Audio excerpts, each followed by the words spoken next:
শনিবার উত্তর জেলা সফরে যান প্রদেশ যুব কংগ্রেসের নবনিযুক্ত ইনচার্জ হারগুন সিং। উত্তর জেলা কংগ্রেস ভবনে জেলার যুব কংগ্রেসের নেতাকর্মীদের নিয়ে সাংগঠনিক সভা করেন তিনি।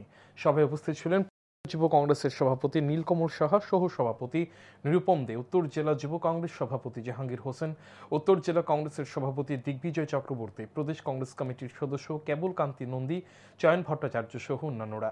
এদিনের সভায় আলোচনা করতে গিয়ে প্রদেশ যুব কংগ্রেস সভাপতি নীলকমল সাহা বলেন, বিজেপি প্রতিশ্রুতি দিয়েছিল বিজেপি সরকার রাজ্যে প্রতিষ্ঠা হলে যুবকদের চাকরি দেওয়া হবে, মহিলাদের সশক্তিকরণ করা হবে, কিন্তু দেখা যাচ্ছে বর্তমানে বিজেপি সরকার যুবকদের চাকরির বদলে হাতে তুলে দিচ্ছে নেশা সামগ্রী, লাঠি, বন্দুক।